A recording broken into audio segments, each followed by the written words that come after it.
Hello, everyone. Welcome back to another episode of Helton Talks. You're joined today by me, Scott, Jamie, and Aaron. Lads, how are we? Not too bad, I'm mate. good, mate. How are you? Yeah, good. Another win for Villa. Another win on the road. Another game where we've come from behind. 3-2 away at West Ham. Jay, you were there in the away end. How did it compare to the others that we've done this season? We've also done Brighton and Tottenham. Yeah, it was good. Obviously nice. I think coming obviously all those games we trailed in, but it was nice to how it went, like losing and drawing, then losing and drawing, and then obviously inevitably winning. Not actually playing that well, because I thought Tottenham second half and Brighton second half were good, but I don't know. I just didn't think we were overly great yesterday. But signs of a good team that the opposition can basically throw everything at you, and if you're not on top form and you still manage to walk away with 3 points, it's what matters, isn't it? Yeah, 100%. I think you obviously done a little video before the game saying it was a soulless bowl. Yeah. Was it a soulless bowl? We were obviously all three of us were there last year, and it is weird. It's not got a feel to like Villa Park, is it? But how was the atmosphere yesterday? Well, obviously, I knew Billy Bonds had passed away, but I didn't know they were doing like a little tribute for him beforehand. And after that, they had maybe 7 or 8 seconds of saying Billy Bonds, Clare Army, and they had the typho go up, and that was literally it. And they were then quiet for the whole entire game, and it was shocking. And you think like he was the most had the most appearances in West Ham's history. So you think, I know, take anyone from our history, and you think even like take like Melberg for example. If something was happening to Melberg tomorrow, we do something the next game. It would be like the atmosphere would be rocking, and it would honestly the atmosphere was awful. But quite early on, we Villa fans started singing "You sold your soul for this shithole," and the West Ham fans started singing the same thing back because obviously they agree. Like again, I said to you before off camera, it's nothing to do with West Ham because like when they come to Villa Park, they're loud. It's just West Ham fans are good. It's just you put any set of fans in that ground, it's going to be hard to generate an atmosphere. Yeah, and I don't know. It's quite touristy. It's got a bit of a touristy feel. Yeah, there were so many tourists there yesterday. Upton Park could have. In terms of the game, Azzy, what was your just initial thought before we get into it? Obviously news. Obviously, Martinez and Torres weren't starting. I didn't think was great. And then Konza makes a mistake after 29 seconds, and you're thinking, is it going to be our day? But like Jay said, not at our best, but still winning. And for me, that's a sign of a good team, which we are at the moment. First half, defensively, I thought Konza was quite bad. I don't normally see him like that. Even their second goal, I know he heads the ball away, but he sort of takes like a little walk to get back up level with the other defenders. When if he moves up quicker, Bowen's offside. But I thought we saw that out second half. He wasn't our best second half, but got the job done and another 3 points in the bag. Yeah, we'll start with team news. I think when it dropped, and we had kind of said on our Villa chat in the week that Torres and Martinez missed the Basel game because they were injured. I think Torres obviously come off in the last game, didn't he, in the league, which on paper is a massive blow because he's so important to how we play. I think since Mings got injured, he's been unbelievable.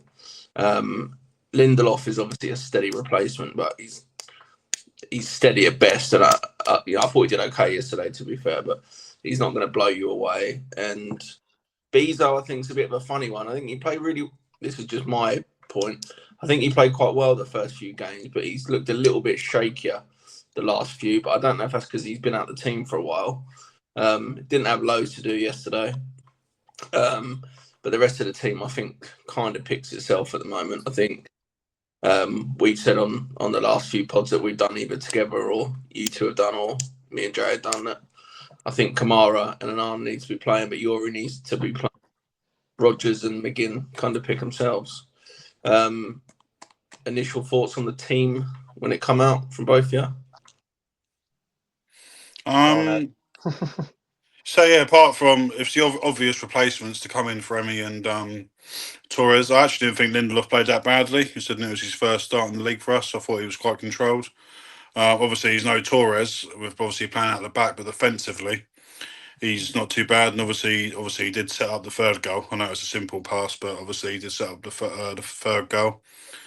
Yeah, I think Rodgers off the left at the moment with Matson playing is actually working quite well because Matson gets up quite a lot of the time, which then allows Rodgers to go inside.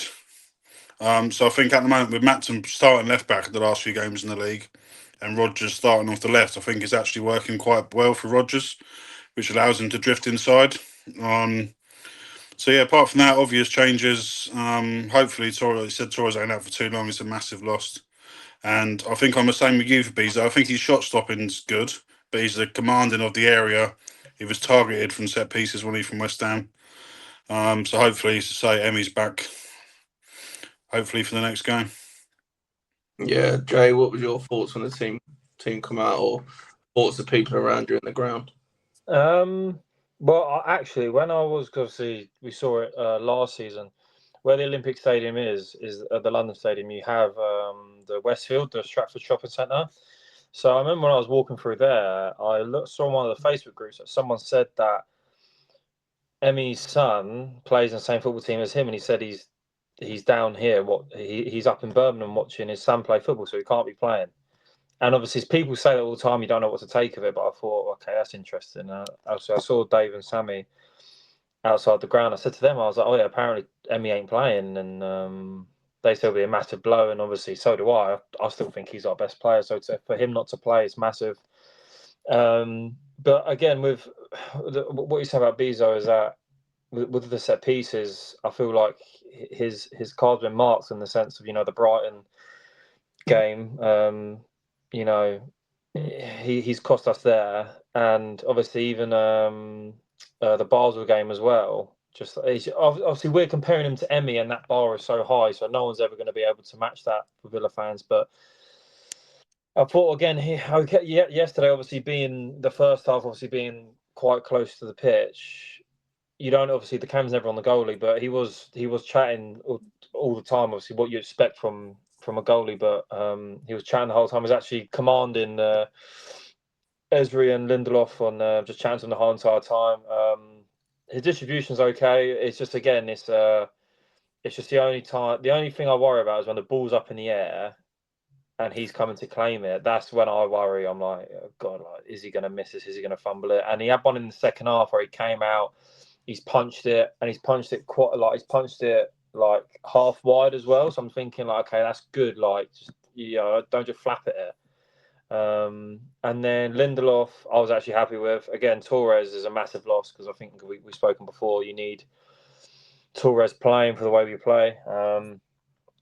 And when Lindelof came in, I thought, okay, it'll be interesting to see how this goes. But difference of the Lindelof you saw at United, he was driving into space, and obviously I know you touched on the assist, Azzy, but he still has to break. He broke through the line with the ball, and then the pass is simple, but it was made simple by his run in the first place. Because if you think there's obviously he's been told to do that, so but you never really saw that at United. So it was nice to see him get the ball and travel and break through the line with. While running with the ball, and then obviously like playing Rodgers, and obviously that was some finish. But I was happy with him. I saw a few things today that I think Torres is 2 weeks, and Emmy might be back for the United game. I think they said Ty is about 2 to 3 weeks as well. So it's typical that when we get Torres back, our backup left centre half is also back as well, because obviously this would have been ideal for Ty. But yeah, I was happy with Lindelof and Bezo, and also touch on Matson as well. He's slowly but surely making that position his own. I thought he played well again yesterday. Again, like what I think, as he says, then him and Rodgers link up well, and then if Rodgers goes more central and you put Sancho on, he's even better when Sancho's on the pitch. So with the link up play going forward. So no, overall happy with everyone that came in. Yeah, I think we'll touch on the two negatives first, which are both the goals. I think both the goals are really sloppy. You two both know how I feel about Konsa, but I'll be quick enough to call out Buendia, so I'm going to have to call Contra out. The first one, I know we've got a set way of playing, but when we do the first triangle and then Kashi lays it back to him, he's just go line. And then we play it again. And I know, you see him do it all the time and he wins a free kick. He's one of the best in the league at doing it. Listen, he's been class for all season and for a long time now, so you can't be too harsh on him, but it's a bad mistake. One thing I would say is Villa from 5, 6, 7, 8 years ago, you'd be watching that game thinking, we're not going to get back into this. But now we've obviously built up such a resolute team that if we do go a goal down, we think we've got a long time. It's probably the best time to concede. If you're going to concede, you've got a whole game still to play. And one thing I would say with Emery is obviously no panic from the players. The second goal for West Ham, I think it's a bit harsh that we're criticising Ezri because it's a good header. And when he comes down, he does lose his balance slightly. And that's why I think he's slow to get out. I don't know if you've seen it back, Jay, but what did it look like when you were there? Immediately, I thought it was offside, but obviously the way that I was sat, the post was blocking Ezri's position, so I didn't really see where Ezri was. Obviously, looking at the replay, he's obviously mega deep, but immediately I thought it was offside. And then the liner starts running towards the halfway line, and I'm thinking, nah, he ain't. Surely he's offside. I said he's well offside, and I spoke to matey behind me, and he then said, no, I think Ez was playing him on. Instead, I was like, nah, surely not. Like, it's usually Cash is the last man. Usually when we have these conversations about offsides and that, we usually say it's Cash. He tends to be the deepest man. But everyone was up and obviously Ez was the deepest one. But I didn't think at the time. I thought it was clear offside. But I don't know what it was, what they said on the TV. But because it was clearly onside, what else were they checking? Because it seemed the initial ball that come over. to Juve, which he was clearly onside. I don't know why it took so long to check it. Yeah. It was never in doubt that it was a goal. Like I said, could he have got out quicker? Maybe, but he put constantly put his arms up to say he's offside, but he's playing them on by about 5 years. Do you know what's weird? Go on, Ez. I understand what you're saying about obviously he's won the header and then obviously it's taken a while to get back up, if you know what I mean. But as soon as he's set, he's still walking out. Yeah. So that's my only criticism there. He does well initially, but then as soon as he regains himself, he needs to be out quicker. Whether if he did sprint out, whether he would have been offside, you don't know. But I just thought it was unlike Konza. He's normally quite quick at pushing up and getting out, and obviously sorting the line out. So that's why I mentioned it anyway. I don't know about you boys. Sorry, Scott. I don't know about you boys, but obviously he was good against Arsenal. But so I went out. I went at Arsenal. The last home game I was at was Wolves, and he was probably the worst player on the pitch. I thought Konsa in that home to Wolves. I remember that first half. He was or second half. He was dreadful, and he done that. He had the game yesterday where he weren't at his best either. I don't know. Obviously, like he's still, in my opinion, England's best centre half. He's still up there for arguably our best player. But I don't know what it is because he never, ever, ever makes a mistake. He's so flawless. And just the last 2 games I've seen myself live, he's probably been, he has been probably the worst defender on the pitch for Villa. I don't know what that could be down to. I don't know. It might just be just is what it is, but because he's usually flawless. But yeah, I don't know if any of you guys have noticed that, or I don't know.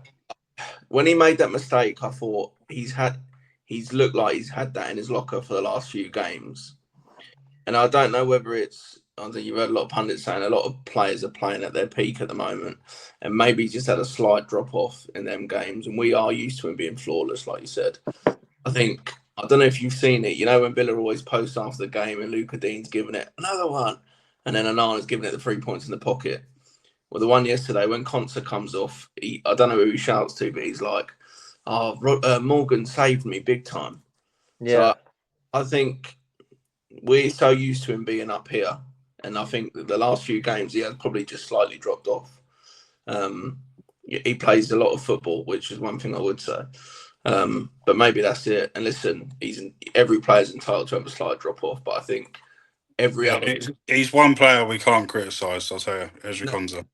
Yeah. I'm not criticising him because again, I still think he's our most reliable player, he's our most consistent player alongside Kamara, probably arguably our best player, England's best centre half for sure. But all I'm saying is the last 2 games I've seen live, he has probably been the worst defender on the pitch, and that's never even when we first got promoted.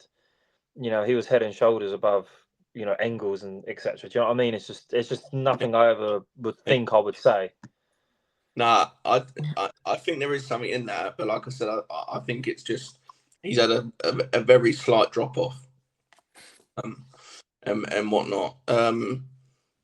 Like I said, we'll get the negative bits out of the way, so that's enough of that. In terms of Villa response, good goal. Watkins is probably unlucky that it comes off Mavropanos, but he knows nothing about it. It's a good ball in by McGinn. Quick reply, back in the game. Did you think it was an Ollie goal straight away, both of you? Yeah, I thought it was Ollie. We all started chanting. Even the ground gave it to Ollie, didn't it? I think I heard over the tannoy. It did, Yeah. and then it came up on the screen saying, I think it's like on their Twitter page is like PL Match Center or something like that, and they showed it on the screen, and it says that it's deemed to be an own goal by Mavropanos. Wankers. Yeah, I know. I suppose that is the joy of McGinn playing out on that side, is when he cuts in on his left foot. It was a good ball in by Guinea. Listen, Watkins didn't get the touch, but give him his due. He gets across the defender. It's a great header by Mavropanos.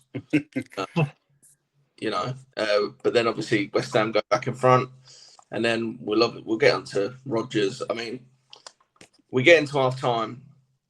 I don't know if you realise this when you were there, Jay, but as you would have seen it on TV, we hadn't actually had a shot on target or a shot, until Rodgers curled that one over the bar right at the end of the first half, which I didn't realise either. It didn't kind of feel like that, but then I kind of felt like we needed a fairly quick start to the second half. There was a little bit more about us when we come out. Tielemans does well to nick the ball. I think Cashy lays it to Booba. It's a nice little dink. Yuri with a good cross. The touch from Rodgers is brilliant. And a good finish. Did you both feel confident starting the second half? Especially what we seem to start games better away from home in the second half. We can be quite slow at Villa Park in the second half. But did you both feel fairly confident going into the second half that we'd turn it round, seeing as we were 2-1 down? Yeah, with our recent record, obviously away from home, going down, conceding the first goal and obviously coming back to win, I knew Emery would get into him at half time and I was expecting a response. Maybe it wasn't, obviously we got the early goal. I still don't think we were great in that second half. No. But we got the job done, obviously, through Rodgers. But like you said, the touch and finish it's not an easy thing to do, especially when you've got the goalkeeper and 2 defenders there. That was like the only sort of place he can put it. So the actual touch and finish, top draw. And then we sort of controlled the game. I thought we controlled most of the game, all game, just without having that lethal touch towards the end. I think we had like 60% possession, didn't we, overall? And obviously Bowen gets that disallowed goal, and you're thinking, oh, here we go again. And then obviously Morgan goes on to do what he needs to do. But overall, I thought, coming out second half, I thought we would be a better team than what we were in the first half, which obviously we were, but not to our full strength, if you know what I mean. Yeah, I think the sub that I liked when we were when it was 2-2 was when he bought Marlon for Anana. Yuri's obviously does a really good job in 10 role, but we do miss him being progressive when he's next to Kamara. But it's quite nice to see Emery just, instead of bringing on a Buendia or a Sancho to start with, and just think I'm going to go with a Marlon and an Ollie. In terms of the winning goal, I mean, I'm guessing the away end was absolute limbs, Jay, because it's some goal.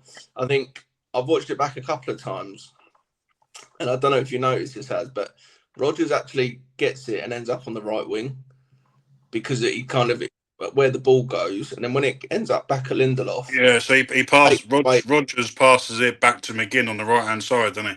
Yeah, when he pops it off then and it goes, eventually it circulates back to Lindelof. No one then picks him up and he finds himself a big hole between defence and midfield. Like you said earlier, the ball from Lindelof, although it looks simple, it's still probably a 25-yard ball into him. And then 3 touches later and it's in the top corner. Jay, just touch on the technique of the finish, because I know Carragher's done a little bit on Sky if you've seen it, but the technique you don't even get it up and down. It just gets quicker as it goes through the air. It's just such like a knuckleball technique as such, but slightly different. No, it's a similar one to the how we struck it at Tottenham as well. He obviously just seems to basically kill it dead in the air. And yeah, I feel like he was struggling a bit. Not struggling a bit. He was playing really well, but Wan-Bissaka is probably the best 1v1 defender in the league. So I was thinking that we needed him more central as the game was going on. And obviously, it can't be a coincidence that he picks the ball up centrally and then obviously produces that because he was away from Wan-Bissaka. Not saying that Wan-Bissaka had the better of him, because I thought it was a good matchup, but getting him away from Wan-Bissaka just opens him up so much more. And yeah, just as soon as that goal went in, it was just carnage. I won't lie, and I won't apologise for that video on the TikTok either, because they were giving it quite a lot. So my first thought was, okay, yeah, I have to kind of give some back of it. But yeah, it was a brilliant goal, and yeah, it was absolutely carnage. Like, again, because I was right on the end, everyone just swarmed over to the end to give it to the West Ham fans. So I felt crushed, but it was good. It was very good. And touching on the first goal, the first Rodgers one, I think it was the 49th or 50th minute. I was literally coming down the stairs because there's a massive queue. I went downstairs to get a few drinks. As I was walking back, that I literally just got back to my seat, and that's when the ball, or Yuri plays the ball in. It was hard for me because I had like these drinks here, and then he scored. I'm like, what the fuck? What do I do? Like, I don't know what to do. And then yeah, it was good. So I couldn't really celebrate the first one because I had these drinks in my hand. You have? Eh? What drinks did you have? I don't know, nothing special. Water. Yeah, I think it was a hot chocolate for Chrissy and a Fanta for me. I think That would have burnt if someone had got hot chocolate on the neck. that's what I'm saying. Imagine that. Imagine, yeah, whoa, like, do you know what I mean? I mean, I'm just looking in terms of the table now. Obviously, City and Arsenal both won again. We stay within 3 points of Arsenal. City are a point above us. We've opened up a 5-point lead to Chelsea. Chelsea go to Newcastle at the weekend, which Newcastle want a reaction from the Sunderland game. City have West Ham home. You'd think that's relatively comfortable. And Arsenal go to Everton, which I don't think will be easy. We've obviously got United. Just kind of looking ahead without going too much into it. We've obviously got Arsenal and Chelsea, or Chelsea and Arsenal, whichever order it is, after the Man United game. The game Sunday, just to keep the momentum, and we know that our record is terrible against United, but how important is that game if we can make it 10 wins out of 11? How important is that game just to keep the momentum going before Chelsea and Arsenal? Yeah, I actually think it's probably one of our most important of the season, just to keep that momentum going. I've written down like our next 8 fixtures, because I think after the next 8 games, we played 24 games, and then you're at like the tail end of the season. And I think our next 8 games are probably our most important if we are to finish in that top 3 or looking to obviously challenge for a title, which I don't think we will. But all the time we're doing what we're doing. But our next 8 are United at home, Chelsea away, Arsenal away, Forest at home, Palace away, Everton at home, Newcastle away, and Brentford at home.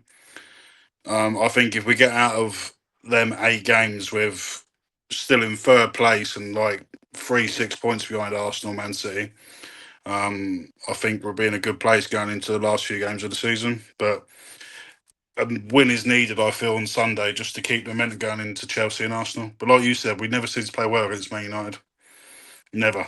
I mean, we could probably count on one hand the amount of times all three of us have seen us Villa beat United. I think the game at the end of last season still holds a bit of taste, and we won't go into that. But it's nice we've got a little buffer. But from fourth and fifth, I think United could probably go jump above Palace if they beat Bournemouth. We've just got 1-0 up as well. Have they? Yeah. Wankers. Nice. Obviously we can only control what we can control. And listen, we're not going to win every game. We know that, but I think the Chelsea and Arsenal game going into the new year, they're obviously huge, and we'll touch on them as we go. Jay, your thoughts going into Sunday? Like, how big is that game? Yeah, I won't lie to you. I've probably never been I'm not confident whatsoever. Again, it's the whole United thing. They always play well against us. It's just like Casemiro. I think tonight, actually, if he gets a booking tonight, he's suspended for the game. But he always seems to turn into Casemiro of Real Madrid. The Casemiro of old when he plays against us. He always plays so well. And Bruno always seems to turn up. Like, it's just, we struggle against the three at the back as well. And there's a reason why they're so much better away from home than at home. They need teams to come onto them and they catch them on the counter. That's why playing at Old Trafford, they're so bad, and playing away from home, they're really good. I did see as well that I didn't actually realise until a few hours ago that they have a few players missing for the AFCON. So I think Mbuemo's not there, Diallo's not Amad Diallo's not there, and Mazraoui's not there. And then so they're definitely not there. And then you have Casemiro, who's a booking away from suspension. Then you also have another player as well, but I can't remember. But just those AFCON players not being there would be massive for us, because Mbeumo's probably been their best player this season.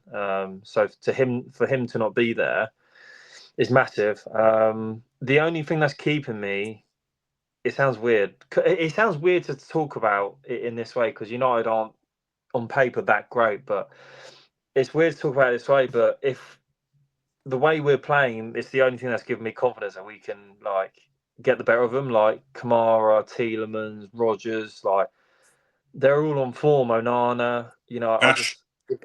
Cash, Cash probably our best player this season. And then if Emi comes back as well, it's these guys are. I can't. It sounds weird, but I can't imagine us losing against them with the form that they're on. Like when Rodgers gets going, no one's going to stop him. So yeah, it's just.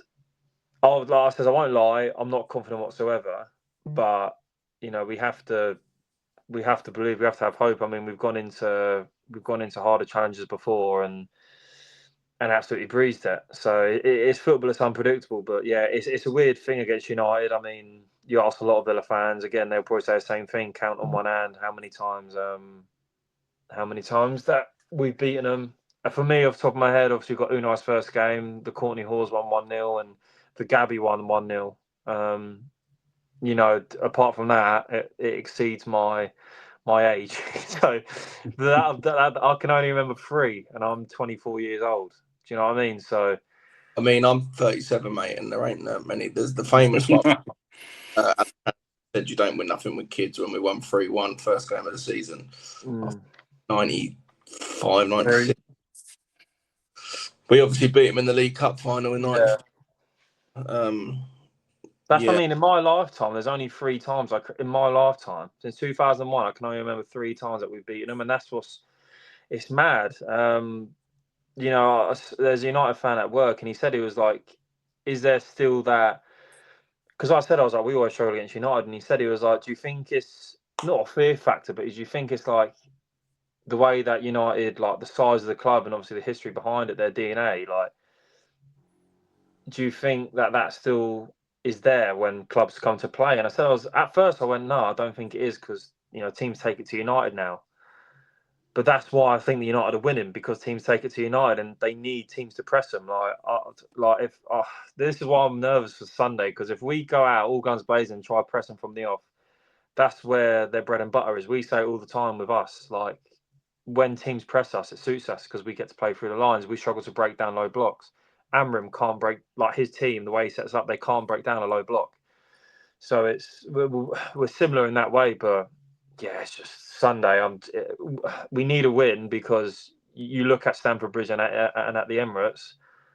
If you're being realistic, you'd be happy if you walked away with a point. If you get a point away at Chelsea and say you lose that, it's a free at Arsenal at the Emirates. So say you get a point there, you need to win. You really need to win on Sunday to keep pace with to keep that gap and to keep pace with the two boys above us. Yeah, I think it works in our favour that we've got a week off, because if Torres isn't fit, I think Lindelof will do a job. Martinez is a big one for me. I think Martinez needs to be fit for that. But we'll probably try and do an actual preview this week before the United game. My last question on yesterday's game is, how good is Morgan Rogers again at this moment? Because he started off the season shockingly bad. And I think we were all saying Emery loves him, but he's got to take him out. But just quick, one of you or both of you, just hit the last 6-7 weeks, it has been phenomenal. Yeah, I think over the last 6-7 weeks, I think he's actually taken his game to the next level from last season. Like, he was really good for us last season, and I think he's actually gone further from where he was last season. And I wouldn't say we were like solely reliant on Rodgers, like we did when obviously Grealish was at the club. But yeah, his performances, and he's got to be in the starting 11 for England at the World Cup if he carries on like this. I know people will say him and Bellingham, but he can play left, he can play middle, he can play right. And obviously, when we signed him from Middlesbrough, I think it was you, Joe, wasn't it? Who said, "Why are we signing Rodgers?" I don't know. I can't remember. But a lot of us, the fan was like yeah, that. a lot of us were. So fair play to Emery for spotting that talent. And I think if it weren't for Emery, we wouldn't be seeing the Rodgers that we are at this moment in time. So yeah, hopefully he continues towards the end of the season for us, and hopefully he starts at the World Cup for England. I think if the World Cup was playing tomorrow, he would have to start at number 10. I don't think that's anything bad to say that, but I think if Tuchel was picking his team tomorrow, Rodgers is starting in some which way. Yeah, phenomenal. Like I said, phenomenal at the moment, and just I think we've got a lot of good players, but maybe if we are going to go on a title search, you do need that sprinkling of just something a little bit extra, and obviously Rodgers definitely gives you that. We've got Tielemans class, Kamara's class, Martinez, Konsa, they're all like class players, but Rodgers is that slightly different where he's a game changer. That's what he is. He's a game changer. That bit of star quality, hasn't he? Which, yeah. I think in our team, I've only ever said that you look at I think Martinez is one of the best goalies in the world. I still think that from a biased perspective, but I still think that. You're looking at number 10s in the world right now. Rodgers, the way he's playing is up there, and it's not weird. It's not outlandish to say that. So, you look, we've had Emmy for so many years, and now you've got another one in Rodgers. That's what you need like he says, we don't win that game yesterday without, like he says, that little sprinkle of just that wow factor. Jack gave us that years ago. We now have that in Rodgers. Rodgers is going to single-handedly win us games. Like I said, without him yesterday, we don't win. If that's Buendia, if that's Gasson, it just doesn't happen. So he's another level above the attacking players we've got at the minute, and it's not even a disrespect to the players we have got, because McGinn always gets him our starting lineup. Watkins, for all that, how he's been this season, I think a lot of fans will still start him. And you have, we're signing that Alisson from Brazil, but you still look at Rodgers, and he's still the number one guy that you're going to have in your attacking lineup for sure. Yeah.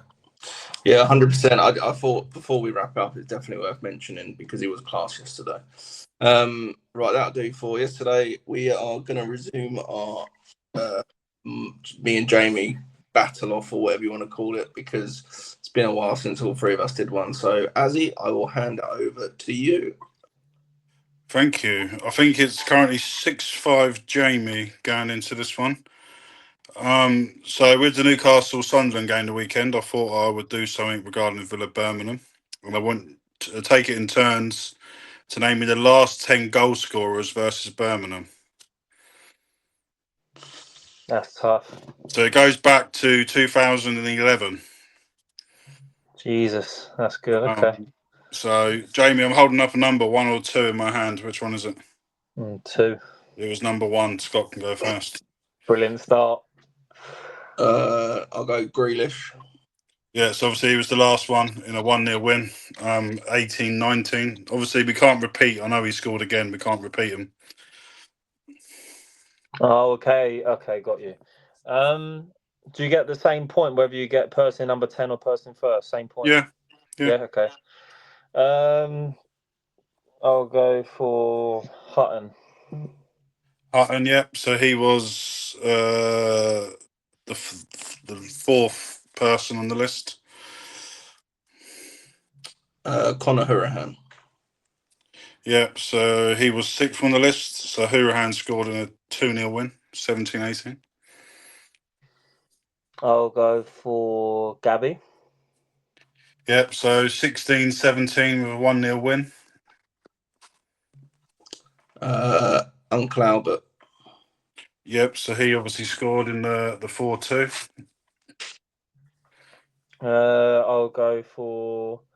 I'm trying to think of ones that Scott won't think of, so I want to try to go for the more obvious ones first. I'll go for Gardner. Yep. So 1-0 at their place in 16-17. When does this go back to? 2011. I don't know. So, yeah, so you got one from 2011, one from 2015. And then the rest that you haven't named are the ones recently. 2 more guesses each. Who did you say, Jay? Gary The Gardner. last one. Gary Gardner.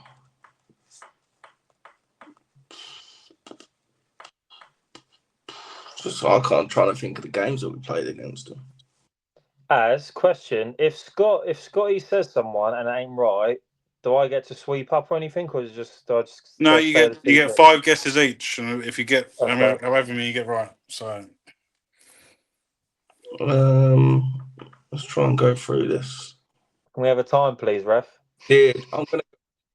Tammy. yep. So Yeah, he scored the penalty. penalty in the 4-2. I'll go for Rudy Justad. Yep. So 1-0 in the League Cup game. That's a great. So you got 1 more guess each to try and get 5 points each. And what 2 years are we missing?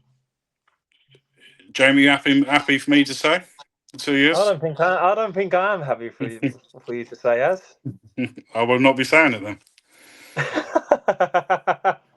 Right for 2011. I can tell you the score. 2011, we drew 1-0 at their place. So it's not the. It was the last season they were in the. It's the last season they were in the Premier League. It was the last game we played them in the Premier League. It was at their place. What was the season we beat them 6-1? Was that 09? Yeah, that was further back, wasn't it? That was Ashley Young and stuff, wasn't it? 08, 07, 08. Ash was still playing for us in 2011 because he moved in 2011, didn't he? Or 2012 he moved. But you get 1 more guess each. You're both missing a big one. And obviously you're missing the 2011 one. We're missing a big one. Can we request a time, please, Ref? I'll give him another 20 seconds. I don't know. I'm trying to think. Blues goals. I'll give you a list of names, then after I need the name, Scott. So obviously you got Grealish, Abraham, Hutton, Adoma, Hourihane, Gabby, Gary Gardner, and Rudy Gestad. Oh, I don't know. Got Hogan. No, incorrect. Yeah. Jimmy Danger, Jonathan Codger. Yeah, so he equalised in the 4-2. Did he? Yeah. Yeah, he done that touch and then he went fucking absolute mental, didn't he? Waving his arms about. So Jamie 5-4. So Jamie moves on to 11. Scott moves on to 9. Who was the one in 2011? James Collins. No, I wouldn't have got that. I thought Scott might have remembered it. Do you know what? I couldn't get Milan Barros and Gary Cahill out my head. I mean, Gary Cahill was going back a bit, wasn't it? Yeah, see, Gary Cahill was even further than the 6-1. Gary Cahill was like 2006, I think.